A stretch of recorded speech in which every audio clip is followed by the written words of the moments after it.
5절까지 함께 읽었습니다. 오늘은 아덴, 부활의 주님을 어찌 영접할 수 있을까라는 제목으로 함께 말씀을 나누도록 하겠습니다. 아덴, 이 아덴이 어디라고요? 이 아테네입니다. 그리스의 아테네를 얘기하는 겁니다. 우리가 몇 년 전에 소말리아 해적들에게 잡혔던 사람을 이 아덴만의 여명 작전인가? 새벽에 우리 특공대, 해군 특공대가 가가지고 구출한 사건이 있었습니다. 그래서 그때 아덴만의 영웅, 무슨 선장 이야기가 나왔는데요. 그 아덴은 아닙니다. 그 아덴은 사우디아라비아 반도 밑에 있는 인도양 위에 있는 예멘에 있는 한 항구도시고요. 여기서의 아덴은 그리스 발칸반도, 이탈리아 반도 그 여자 하이힐 구두처럼 생긴 그 이탈리아 반도 옆에 발칸반도라고 세모 모양의 발칸반도가 있는데 그 밑에 있는 것이 그리스입니다. 이 그리스의 지금의 수도이기도 합니다. 아테네가 고대 올림픽의 발상지이기도 하고 이 그리스에서부터 고대 철학들이 많이 나왔습니다. 소크라테스, 플라톤, 아리스토텔레스 이런 철학자들이 많이 나왔고요. 여기도 아주 철학자들의 이름이 좀 등장하죠. 에피쿠로스와 스토아 철학자. 이 스토아라는 우리 그 그리스 건축 양식에 보면 이렇게 기둥들이 있지 않습니까? 이 기둥을 스토아라고 합니다. 그 주랑이라고 하는데 기둥 주자를 쓰는 거죠. 그래서 제논이라고 하는 철학자가 그 기둥 옆에서 이 스토아 옆에서 이렇게 사람들을 가리키고 서로 이렇게 기름답하면서 그러면서 이 사상을 키워갔다고 합니다. 그래서 이 스토아파의 창시자를 제논이라고 얘기하는데 그 사람이 이 기둥과 기둥 사이 햇빛 가리고 있는 그러니까 기둥만 있고 이렇게 벽이 없는 데요. 그러니까 이제 그런 노출되어 있는 공간이죠. 그 기둥 옆에서 모여서 이야기하는 사람들, 그래서 이제 스토아파라고 했죠. 이 스토아파는 이렇습니다. 모든 세계가 그 당시에 이 철학자들은 이 세계에 대해서 이 만물에 대해서 온 우주에 대해서 우주는 뭐다 이런 이야기를 많이 했어요. 우주는 물이다. 우주는 피타고라스 같은 사람은 우주는 이 숫자로 되어 있다. 수다 이렇게 얘기를 하고 탈레스 같은 사람은 우주는 물이다. 물로 되어 있다. 이 창세기도 보면 물 가운데 수면 위에 깊은 중에 이게 창조가 되어지는 그런 흔적도 좀 있거든요. 이 물을 굉장히 중요한 생각. 누구는 만물은 기다, 공기, 여러 가지로 얘기를 하는데 이 스토아파들은 그런 것들을 다 종합해서 여하가 뭐라고 얘기를 하든지 세상은 모든 만물은 다 물체로 되어 있다, 물질로 되어 있다. 불은 뭐냐? 제가 이제 가끔 물어보거든요. 다 이공대 생들입니다. 도대체 이 불은 기체냐, 고체냐, 액체냐? 우리 옛날 초등학교 수준이죠. 고체와 기체와 액체로 이렇게 물질을 다 구별하니까 도대체 불을 막 타는 이 불은 분명히 눈에 보이는데 도대체 이 불은 고체는 아닌 것 같고요. 기체인가? 액체도 아닌 것 같고 도대체 뭐냐 이렇게 막 제가 물어보고 하는데 이 스토아파들은 하는 이야기 중에 이 불도 물질의 하나로 이렇게 여겼습니다. 심지어는 사람의 정신, 신도 물질의 하나로 우리가 눈에 불이 막 이렇게 형체가 잘 없지만 물질인 것처럼 인간의 이성이나 어떤 신도 그래서 모든 만물에 인간이 생각하는 이성이나 정신이 깃들어져 있다. 모든 것에 신성이 있다고 하면 이런 거를 뭐라고 하냐면 범신론. 모든 것에 신이 있다. 범신론의 일종이고 그래서 여기 보면 알지 못한 온갖 신들의 모든 게 다 신들이죠. 그리스 시대의 이야기입니다. 그러면서 그 모든 것이 물질로 되어 있지만 이 스토아파의 지금은 그러면 우리는 어떻게 살아야 될 것인가 할 때 우리가 제대로 살려면 근욕적으로 살아야 된다. 그래서 이 스토아파의 대부분은 근욕주의가 됩니다. 그에 반해서 에피쿠로스는요 쾌락주의입니다.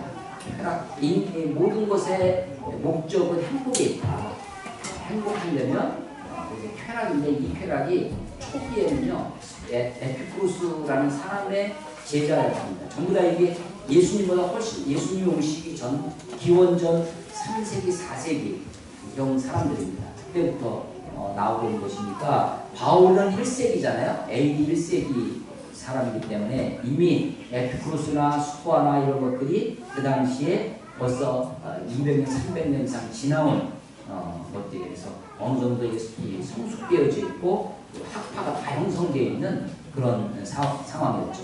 에피쿠로스 같은 사람은 쾌락주의라고 했는데 초기에는 육체적인 쾌락을 멀리하고 정신적인 쾌락, 그래서 마음의 평정심이 있어야 된다. 이게 진정한 쾌락이고 이 정신적인 쾌락, 아타락시아라고 하는데 그걸 이제 추구해야 된다. 근데 이제 점점점 후대로 가면 정신적인 쾌락과 육체적인 쾌락을 구별하지 않냐고 육체적인 쾌락도 그것도 좋다. 뒤로 가면 후대로 가면 이제 육체적인 쾌락을 더 추구하는 그런 경향을 띠던 그런. 그래서 이것이 그 당시에 한쪽에 스토아라고 하는 금욕주의 어떤 분위기하고 에피쿠로스라고 하는 쾌락주의 분위기가 그 당시에 그리스 아테네를 배경으로 그렇게 있었습니다.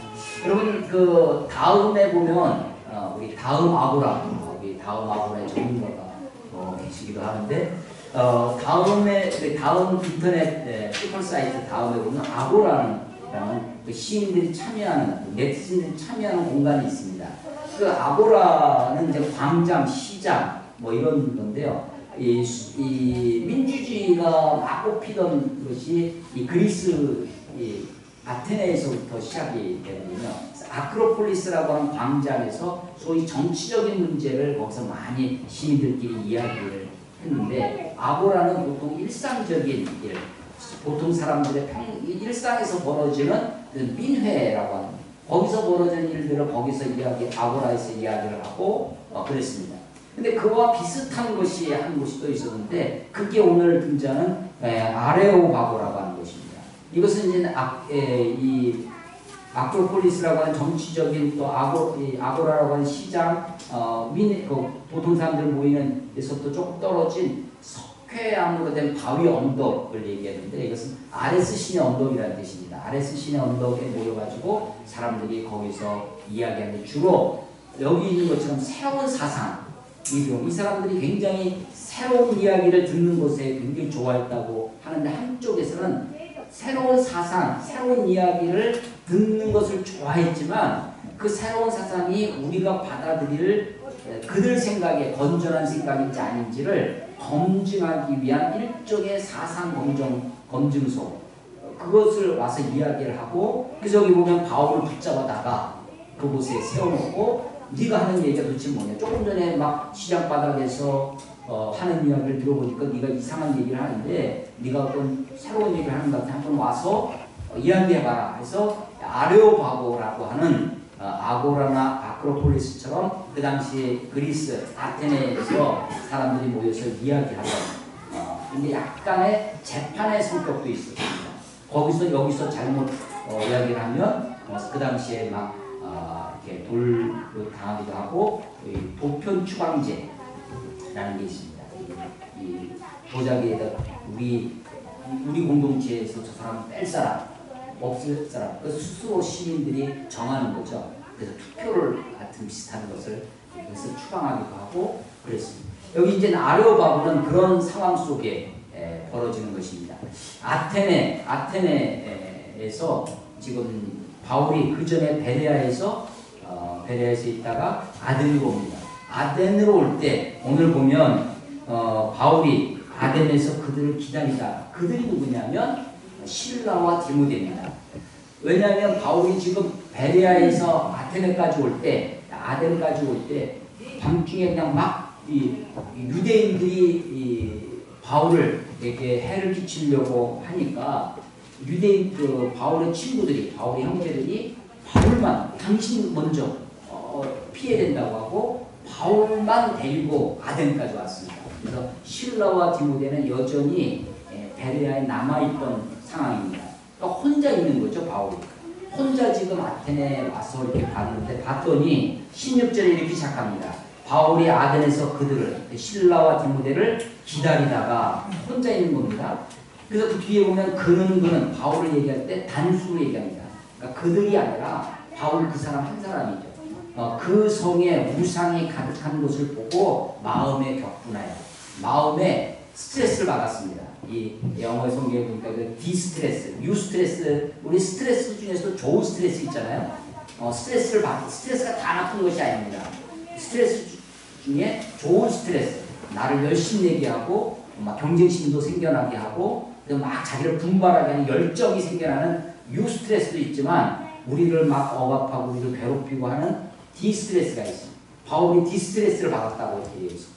바울이 격분했습니다. 무엇을 보고? 우상을 보고. 아테네에 있던 그리스 신전이라든지 여러 수많은 우상들을 보고 아까 말씀드린 스토아파의 그런 영향으로 범신론적으로 그렇게 사상이 그러니까 생각이 그러니까 그들이 종교도 그렇게 발전을 했습니다. 범신론입니다.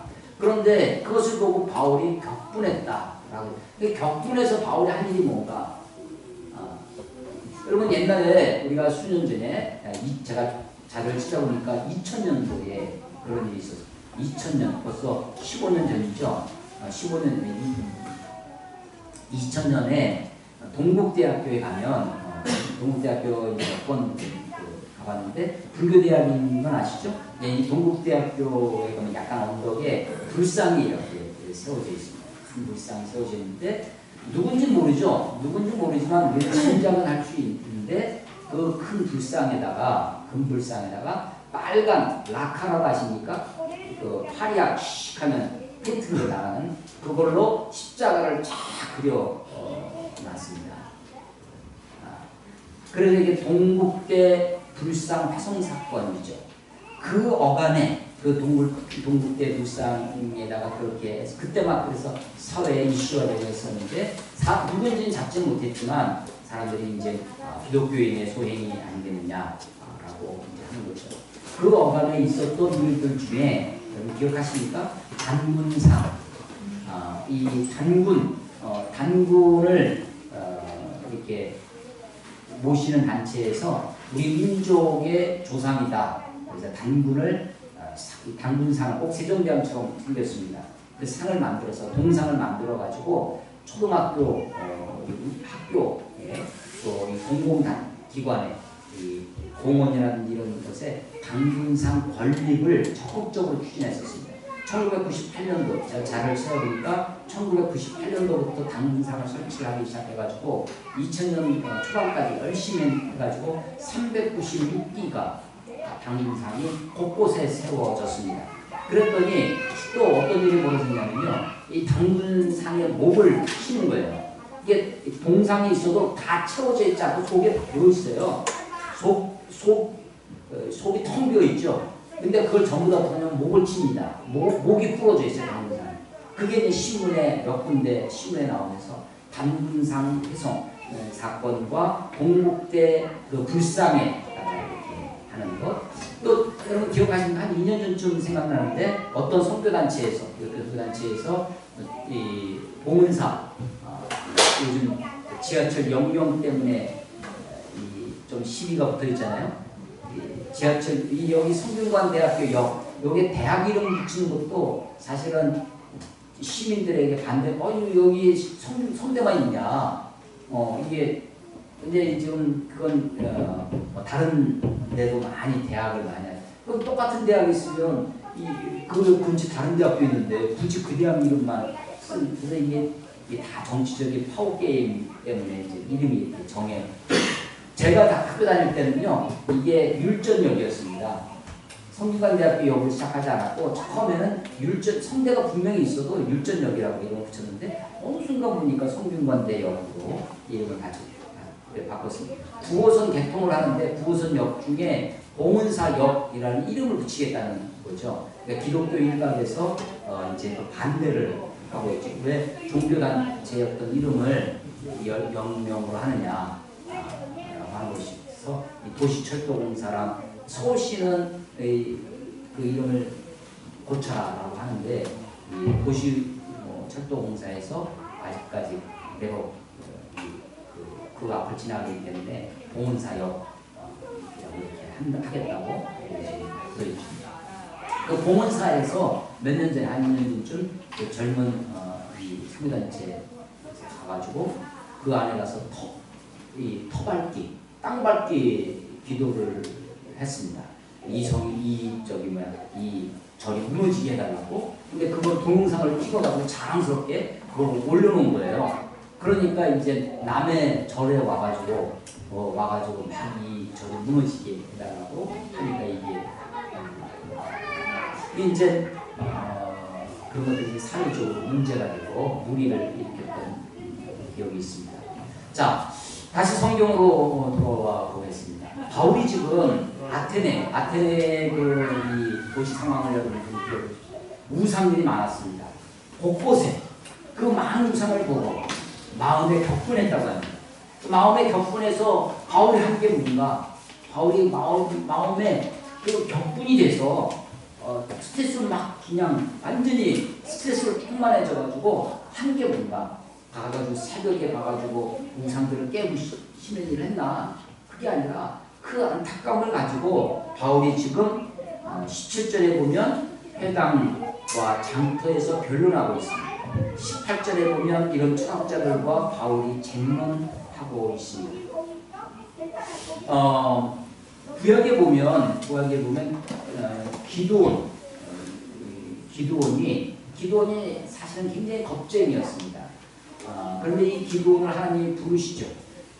그래서 이 기드온에게 주신 첫 번째 임무가 뭐였냐면 그 바알산을 새벽에 가가지고 그것을 회파하는 것입니다. 그것을 무너뜨리는 것이었습니다. 그것 때문에 또 혼자 그것을 또 훼손하라고 하는 것을 말을 듣고 기드온이 새벽에 가서 남 모르게 겁이 있으니까 그래서 그것 때문에 이제 이 기드온이 혼란을 했죠. 그런 것처럼 또 민수기 25장에 보면 이 모압 여인들의 유혹을 받아서 이스라엘 남자들이 행음을 합니다. 그리고 그 모압 여인들의 유혹을 받아서 모압 신에게 가서 절을 하는 우상을 숭배한 적이 있는데 그때 그 여인들을 또 그 남자들을 가서 죽이면서 의불이라는 거죠. 거룩한 분노 그런 것들이 구약에 남아 있긴 합니다. 그런데 신약에 오면 구약에 오면 그런 우상을 깨뜨리고 그를 우상 숭배하는 자를 죽이고 술사들을 죽이는 것이 엘리야처럼 그런 것이 그 당시에 구약의 법이었는데 신약에 오면요. 신약의 복음서에 마태, 마가, 누가, 요한, 사복음서라고 하는 것 예수님의 말씀이 들어있는 그 복음서에 예수님이 한 번도 우상에 대해서 말씀하신 적이 없습니다. 그러면 그건 우상을 숭배도 되느냐? 그 얘기는 아닙니다. 구약과 신약의 달라진 상황을 말씀드리는 거예요. 그러니까 소위 신구약 중간기라는 것이 있다고 했잖아요. 구약이 끝나고 신약이 시작될 때 400년간의 공백기가 있습니다. 그걸 신구약 중간기. 그때는 말씀이 없어서 침묵기. 말씀이 없으니까 어두운 시기입니다. 그래서 암흑기라고 합니다. 400년 정도 있었는데요.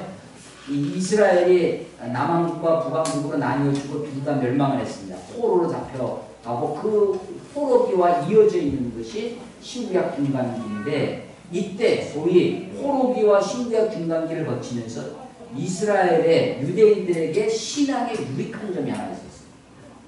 물론 큰 고통을 겪었죠. 아니 하나님이 계시다고 하는 이스라엘 나라가 망했습니다.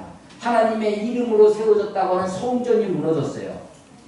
그래서 과연 그들은 하나님 우리를 이민족을 유대인들 우리를 하나님이 과연 우리를 선택하신 건가? 하나님은 살아계신가? 우리가 지금 바벨론 땅으로 포로로 잡혀왔는데 과연 하나님은 이스라엘에만 하나님이 아니라 만왕의 왕, 만군의 주 어디나 계시는 하나님이신가? 이 그발강가에도 하나님은 살아계시는가? 하나님은 능력의 하나님이신가? 하나님은 아직도 우리를 사랑하시는가?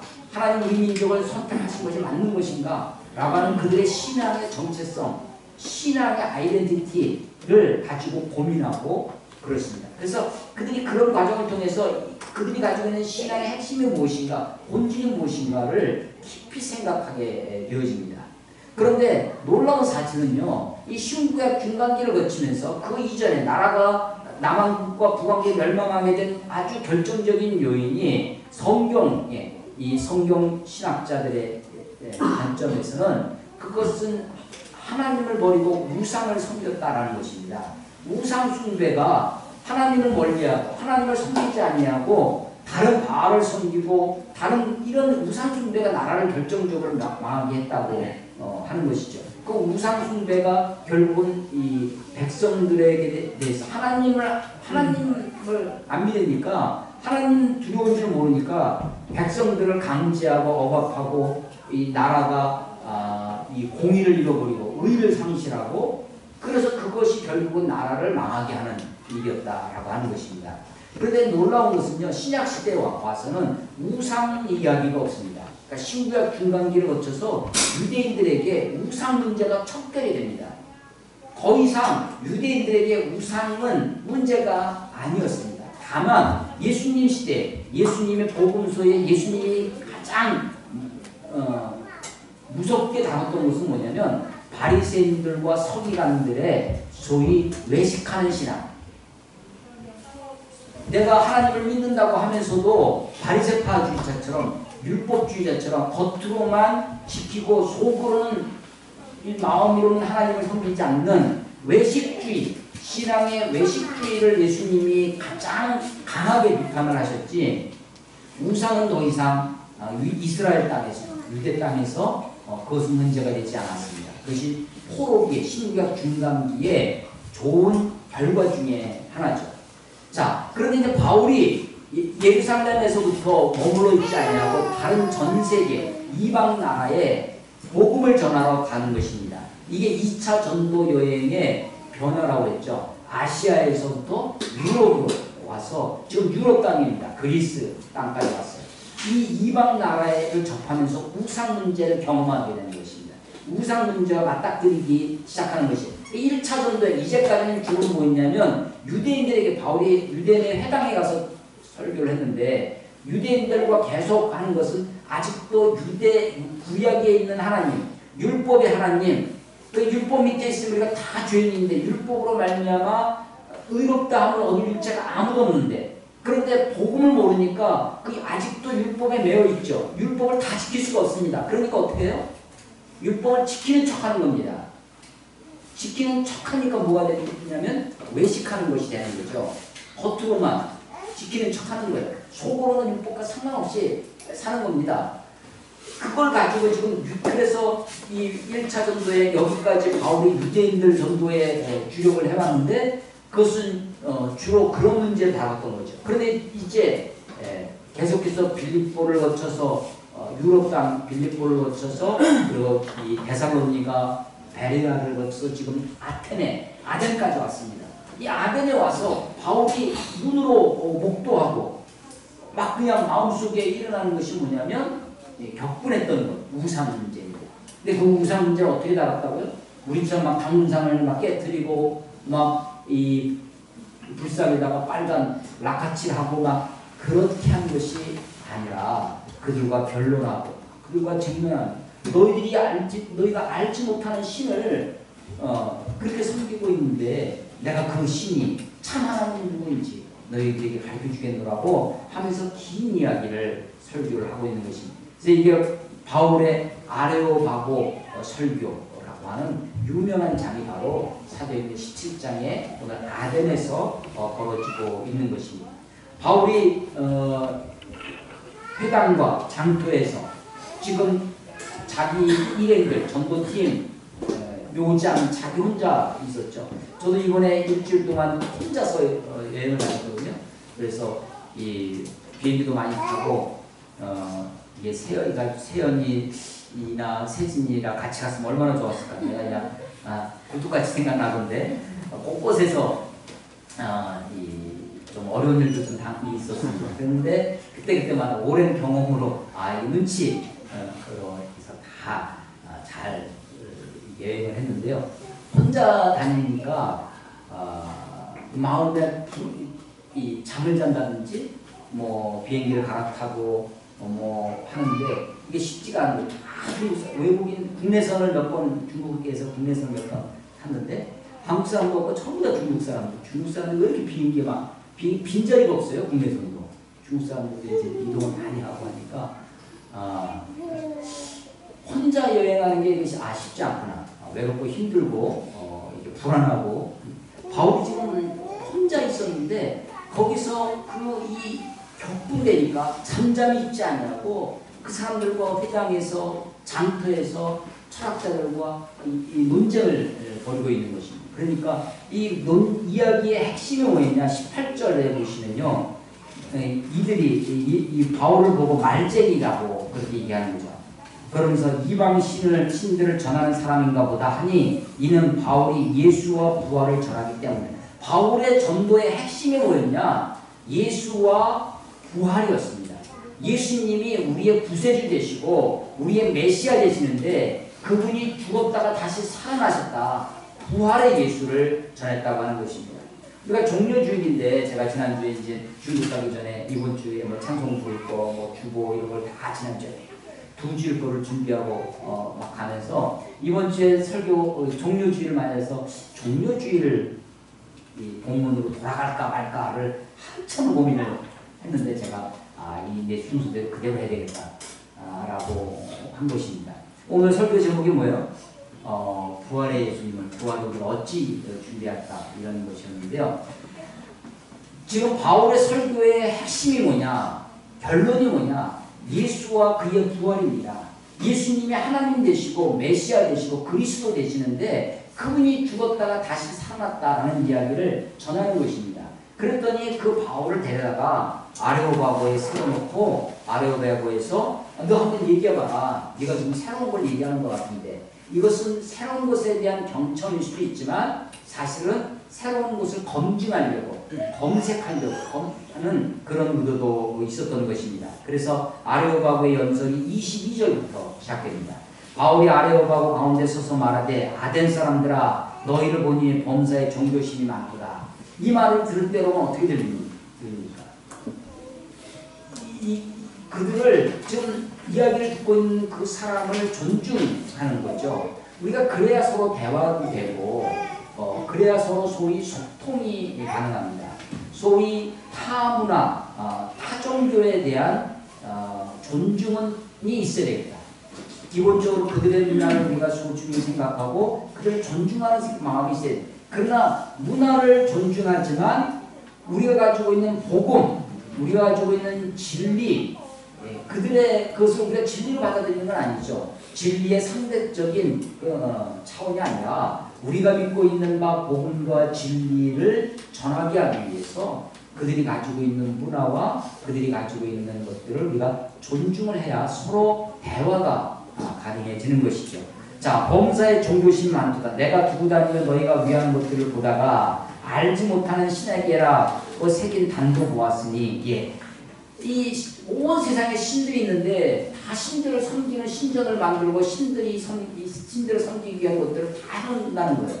그런데 혹시라도 어떤 신이 있는데 우리가 까먹고 그 신을 안 섬기고 있다면 그 신이 노해가지고 아니 이것들이 하면서 해꾸지를 하면 우리가 어려움 당할 거 아니냐. 그러니까 이거 굉장히 좋은 거예요. 알지도 못하는 신에게 혹시라도 거기 다 들어오는 거죠.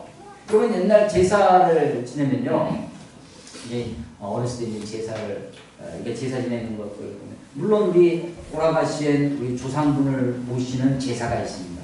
근데 그런 거 말고 혹시라도 다른 그 귀신이 와서 삐삐삐 할까 해서 제사밥을 떠가지고 장독대 위에다 갖다 놓고 문 바깥에도 이렇게 갖다가 이렇게 놓는 곳이 있습니다. 그래서 제사 지내는 집 가면 이런 그릇 하나, 대접 같은 데다가 뭐 제사 음식을 조금씩 해가지고 한 그릇 만들어다가 장독대에다 갖다 놓고 문 밖에 갖다 혹시 알지 못하는 우리 조상이 아닌데 괜히 우리 제사밥 차려놓으니까 어문 귀신이 와가지고 할까봐 이제 그런 분들 와서 드시고 가시라고 귀신 섬기는 거죠. 알지 못하는 신에게라는 단도 있어요.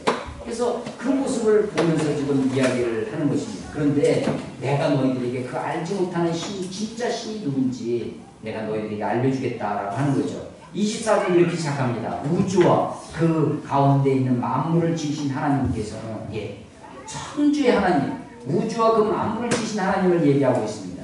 천지의 주제시오 모든 하늘과 땅 온 만물의 주인이라는 것입니다. 손으로 지은 전에 계시지 아니하시고, 그리스 아테네에 가면 지금도 여러 신전이 남아 있습니다. 고대나 더 많은 신전, 신들을 모시는 집, 신도 살아야 된다는 거 아닙니까? 그리고 제가 93년도에 처음 이집트를 한번 가본 적이 있습니다. 23년이니까 벌써 몇 년 됐어요? 굉장히 오래됐죠. 93년도에 이집트를 가니까 한쪽 도시가 집들이 있는데 아주 어둡고 아주 폐허처럼 되어 있는 그런 동네가 있었습니다. 그래서 가이드한테 물어봤죠. 아니 저기 도대체 뭐냐 했더니 그게 묘지라는 거야. 공동묘지예요. 근데 그게 다 일반 집처럼 되어 있습니다. 그러니까 사람은 살지 않아요. 그러니까 피라밋을 만들어 놓은 이유로 피라밋이 왕이 죽으면 바로가 죽으면 죽은 영혼의 불멸을 믿습니다. 그러니까 죽었지만 그 영혼이 살 집이 필요하다. 그러니까 죽은 파라오의 영혼이 살 집, 영혼이 거하는 곳, 그게 피라밋이거든요. 그러니까 파라오는 돌로 거대한 집을 짓지만 서민들은 어떻게 하겠어요? 백성들은 그냥 일반 집 짓는 겁니다. 조그만 집을 졌는데 사람이 안 살고 귀신이 사니까 영혼이 사는 거니까 그 안에 뭐 가구도 놓을 필요 없는 거고 전기를 설치할 필요도 없는 거고 거기에 가구도 없는 거고 그러니까 그야말로 폐허입니다. 그 매장 거기에 그러니까 공동묘지를 집처럼 그렇게 막 해놓은 동네가 있었어요. 그때 말씀이 성경이 생각납니다. 이 이스라엘 백성들이 애굽에서 출애굽해가지고 나오면서 어려움이 생기니까 이 모세에게 막 따지죠. 네가 우리들을 이끌어내서 여기서 이 광야에서 우리를 이렇게 고생하며 죽게 만드는구나 라고 하면서 하는 이야기가 이 이스라엘 사람들이 애굽에 매장지가 없어서 우리를 이곳 광야에서 죽게 하느냐 라고 따집니다. 매장지가 없어서. 아니 그 매장지가 많다는 거예요.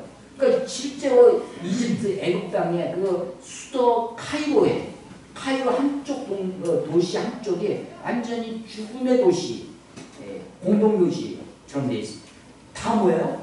신들을 죽은 영혼이 거할 거처를 만들어 놓는 거죠. 태국에 가보시면 그 태국에 온갖 이 절들, 불상들 많이 있습니다. 제가 한번 말씀드렸지만 그 태국의 크리스찬을 한번 만났는데 이 사람이 불교를 열심히 믿다가 이제 크리스찬이 됐습니다. 이 꿈이 뭐냐면 불교도 했을 때 돈 많이 벌어서 불상을 사서 불상을 모시는 거예요. 그러니까 불상을 정말 불쌍하죠. 처음에 돈 조금 버니까요 금불상을 사는 겁니다. 조금만 갖고 다니기도 하고 더 많이 버니까 금불상을 사는 거예요. 이걸 집에다 놔두기 시작합니다. 그런데 나중에 돈을 많이 버니까 이제 금으로 된 큰 불상을 사는데 이걸 도둑 맞을까봐 이 아주 굉장히 큰 부자예요. 그래가지고 저희들한테 5층으로 된 그 집을 맨 위층은 헬스장이고 위층은 서재고 막 이렇게 되어 있는데 그 집을 통째로 빌려줘서 우리 거기 침실도 많고 거기서 자고 거기서 있었던 적도 있습니다. 그리고 별장을 빌려줘가지고 우리가 하루 가서 쉬고 오기도 하고 굉장히 부자예요. 그런 걸 다 빈집을 가지고 있는 사람입니다. 이 불상을 사놓고서는 이걸 도둑 맞을까봐 금고를 사서 금고에다가 그 불상을 넣어놓고 지키는 거예요. 근데 어느 날 어떤 계기로 예수님을 믿게 됐습니다. 그런 것들이 너무나 허무한 그런 우상이라는 것을 알게 됐죠. 그래가지고 그 큰 불상을 금을 다 깨가지고 가루로 만들어서 바닷가에 갖다 버렸다는 얘기예요. 그걸 저한테 간직을 하더라고요. 아니 같이 청년들이랑 같이 눈이 동그래. 아니 그걸 왜 갖다 버리냐고. 그랬더니 하는 얘기가 그걸 내다 팔면 누군가 그걸 또 우상 섬길 거 아니냐.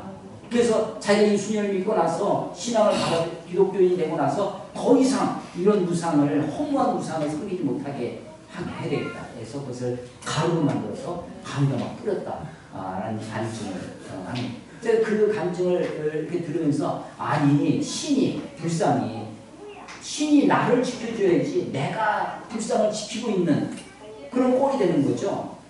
요번에도 이 서안에 갔습니다. 중국 서안 시안이라고 하는 장안이라고 하는 당나라시 때 14대 왕조가 중국의 14대 왕조가 그 서안 땅을 도읍지로 했다는 것입니다.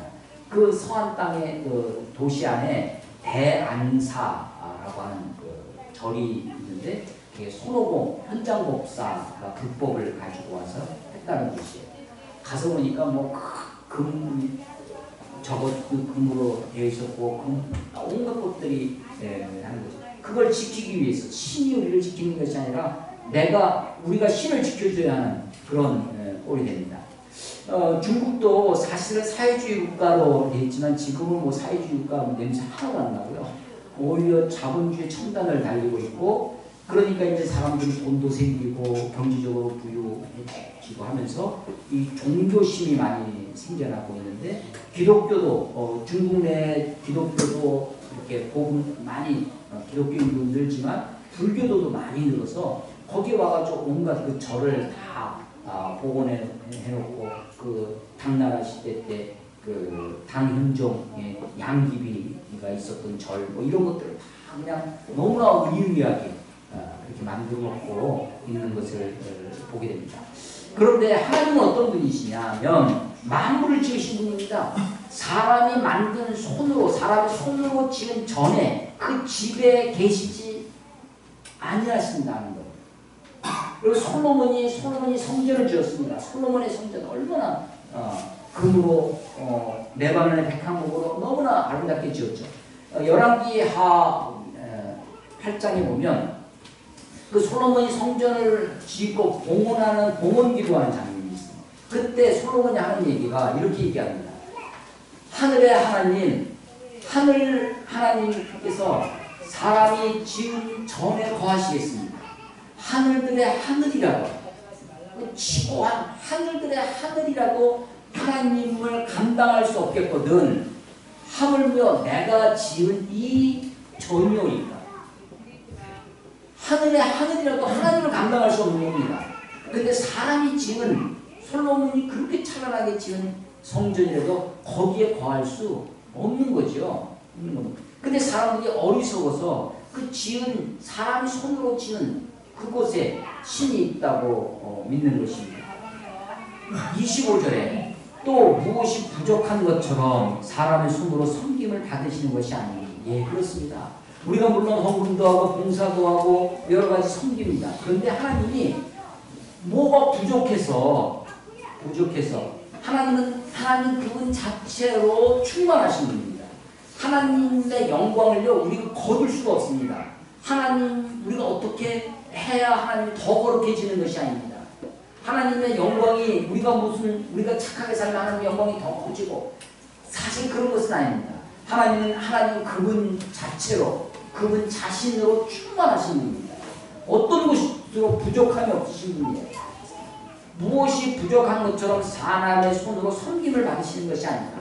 여러분 우상, 종교의 모습을 가지고 있는 것이 이렇게 그래서 사람이 손으로 지은 집에 그 전에 신을 모셔놓고 그리고 온갖 그 신을 노엽게 하지 않기 위해서 그 신을 내게 무엇인가 갖다 바쳐야 되는 그런 모습으로 종교가 발달했습니다.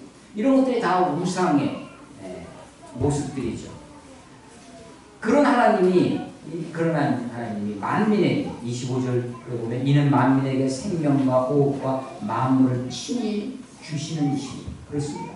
하나님이 생명이 어디에 달려있냐면 호흡에 달려있죠. 그리고 이 온갖 만물을 친히 주신 하나님입니다. 인류의 모든 족속을 한 혈통으로 만드사 한 온 땅에 살게 하시고 그들의 연대를 시간을 정하셨습니다. 거주의 한계를 시간과 공간을 정하셨습니다. 그 얘기는 뭐냐면 인간이 유한한 존재, 시간과 공간의 지배를 받는 유한한 존재라는 것이죠. 그렇게 한정하셨습니다. 27절 이는 사람으로 혹 하나님을 더듬어 찾아 발견하게 하라. 하나님이 그렇게 인간을 유한한 존재로 만드는 이유는 인간이 유한한 인간이 연대가 한정되어 있고 시간이 한정되어 있고 공간이 경계가 정해져 있는 우리 인간들이 더듬어서 혹 더듬어서 하나님을 발견하게 하고 하나님을 알아가도록 하는 것입니다. 그런데 그는 우리 각 사람에게서 멀리 계시지 않냐. 하나님이요, 우리가 하나님이 멀리 있다. 우리가 어떤 곳이요 멀리 있다면 더듬어서 찾을 수가 없습니다. 더듬어서 이거 막 더듬어서 만약에 불이 꺼졌는데 뭐 볼펜이 여기 있다 이런 거 찾으려면 여기를 더듬어야 되겠죠. 하나님이 멀리 계신 하나님이 아닙니다.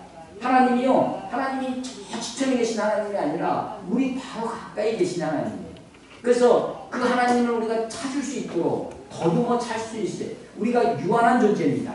시간에 이번에도 진시황릉을 가봤거든요.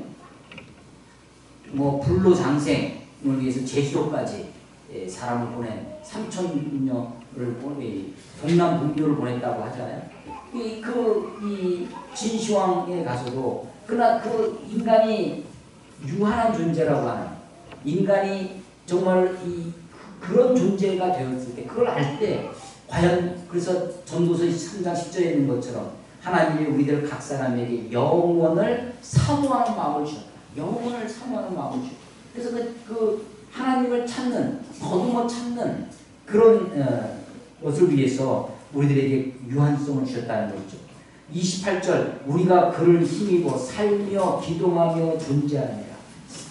그분 때문에 우리 하나님 때문에 우리가 살아갑니다. 그리고 움직입니다. 기동합니다. 그리고 우리가 존재해요. 살며 기동하며 존재합니다. 우리는 그의 소생이라는 것입니다. 그래서 그런 우리들이 28절 보면 이와 같이 하나님의 소생이 되었은즉 하나님을 금이나 은이나 돌에다 사람의 기술과 고안으로 디자인, 사람이 디자인해 놓은 것으로 그렇게 새긴 것들과 같이 여길 것이 아니다. 하나님을 이런 자기가 만들어 놓고 이게 얼마나 어리석습니까? 자기가 만들어 놓고 만들어 놓은 것을 신이라고 섬기는 거죠. 내가 만들어 놓고 사람의 기술이나 고안으로 사람이 디자인하는 것으로 그것으로 하나님을 섬길 수 없다는 것입니다. 그런데 30절 알지 못하던 시대에는 하나님이 간구하셨으나 인간이 몰랐습니다. 지금 너희들도 모르지 않았느냐 아덴 사람들에게. 근데 이제는 어디든지 사람들에게 다 명하사 회개하라 하셨어요. 전에는 너희가 몰랐을 때는 하나님이 간구하셨어요. 근데 이제는 하나님이 이제 너희들 알지 않았느냐. 그게 우상이라는 것을, 그게 어리석다는 것을 알지 않았느냐. 이제 더 이상 거기서 또 돌이켜 오라는 것입니다. 다 명하사 회개하라 하셨습니다. 이는 정하신 사람으로 하여금 천하를 공의로 심판할 날을 작정하시고 하나님이 심판날을 작정하셨습니다. 그리고 구원의 길을 우리에게 주셨어요. 그분이 바로 예수님이죠. 이에 그를 죽은 자 가운데 다시 살리신 것, 그가 예수님입니다. 그를 죽은 자 가운데 다시 살리신 것을 모든 사람에게 믿을 만한 증거를 주셨습니다. 부활의 증거를 주셨죠. 여기까지 이야기했더니 32절 그들이 죽은 자의 부활을 듣고 그들이 지금 그래서 바울의 전도의 핵심이 뭐예요? 부활입니다. 죽은 자의 부활을 듣고 어떤 사람은 조롱도 하고 어떤 사람은 입에 대하여 내 말이 다시 듣겠다 하니 유보하는 거죠. 판단을 유보하는 것입니다. 조롱도 하고 그런데 그 중에 34절에 보면 몇 사람이 그를 가까이 하여 믿습니다. 몇 사람이 적은 소수. 그래서 이 아덴에서의 전도는 사실은 바울 어떤 지역보다 그렇게 열매가 많지는 않았습니다. 그런데 열매는 많지 않았지만 34절에 보면 두 사람의 실명이 등장합니다. 디오누시오라는 사람과 다말이라고 하는 여자가 등장합니다. 아레오바고의 발리아라고 나오는데 많은 사람들이 이 철학적인 변론을 통해서 그래서 이 아덴 다음에 간 곳이 어디냐면 고린도입니다. 고린도 전서를 읽어보면 내가 이제 다른 것으로 내가 십자가 이외에 다른 것을 자랑하지 않겠다. 십자가 외에 다른 것을 말하지 않겠다. 라고 십자가의 도를 얘기합니다. 아덴에서 지금 바울의 전도 방식은 뭐였냐면 철학적인 변론이었습니다. 철학적인 변론이 다 무익한 것은 아닙니다. 그 중에 아주 소수지만 디오누시오라고 하는 사람, 다말이라고 하는 여자가 이 바울의 전도를 믿게 되는데 특이한 것은 이들의 실명이 나왔다는 겁니다. 이 실명을 기록한 이유는 아마도 이 사람들이 이 1세기에 굉장히 중요한 누구든지 이 이름을 이야기하면 사도행전을 읽는 사람들이 그 사람이 거기서 예수님 믿었구나 라고 하는 것을 알 정도로 유명 인사가 되었다는 것이고 이 사람이 1세기 기독교의 중요한 역할을 한 사람이라는 것이죠. 바울 같은 사람도 그렇습니다. 바울이 다른 여러 제자들보다 특별히 바울이 헬라어에 능통하고 히브리어에 능통했던 제자입니다. 그가 회심을 해서 예수님의 일꾼이 주의 전도자가 되었을 때 초대교회 우리 기독교에 아주 중요한 일을 하는 것이죠.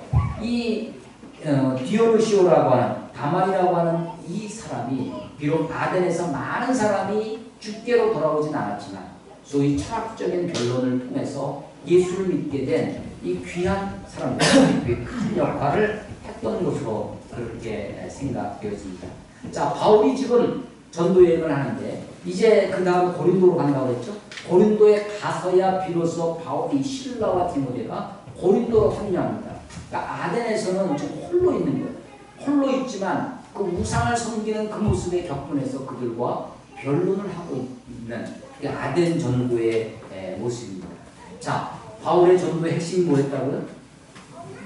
부활입니다. 우리가 다음 주에 부활주의를 맞이할 것입니다. 어쩌면 바울이 전하는 이 부활의 메시지가 이 아덴에 있는 수많은 사람들의 마음과 생각을 흔들었던 것처럼 도대체 네가 전하는 새로운 가르침이 뭐냐? 라고 의문을 품고 아레오바고로 끌고 가서 그의 이야기를 듣게 되어집니다. 이제 우리가 부활을 준비하기 위해서 부활절을 준비하기 위해서 교회는 교회사를 통해서 소위 종료주일이라는 것을 특히 고난주간이라는 것을 우리가 생각하고 그렇게 예수님을 맞이합니다. 바울이 어느 곳에 가서나 마음속에 품었던 것 부활입니다. 그 부활의 확신, 부활의 확실한 증거를 전했다고 하는데 여러분 이번 한 주간 예수 그리스도의 십자가를 묵상하시고 예수의 부활이 우리에게 어떤 생명인지 바울이 온갖 어려움과 곤고함 속에서 우상이 그 창궐했던 그곳에서 철학적인 그런 변론과 쟁론이 있었던 그곳에서도 끝까지 주장했던 이 예수와 그 부활의 생명을 한 주간 동안 묵상하고 고민하고 그 생명이 우리들 가운데도 역사하기를 그렇게 기도하는 한 주간이 될 수 있었으면 좋겠습니다. 이제 우리도 주님의 부활을 맞이해야 할 것입니다. 부활이 없다면 기독교가 세워질 수 없습니다. 부활은 십자가를 통해서 되어집니다. 부활은 그리스도의 고난을 통해서 되어지는 것입니다. 한 주간 동안 주간을 우리가 보낼 텐데 여러분들도 이 고난에 동참하기 위해서 내가 할 수 있는 내가 그것을 위해서 어떻게 준비해야 할지 내 마음의 이 내적인 확신과 내적인 기쁨으로 한 주간을 보낼 수 있었으면 좋겠습니다. 아덴에서의 바울 전도를 통해서 부활을 준비하는 모든 성도가 되시기를 주의 이름으로 축원합니다. 기도하겠습니다.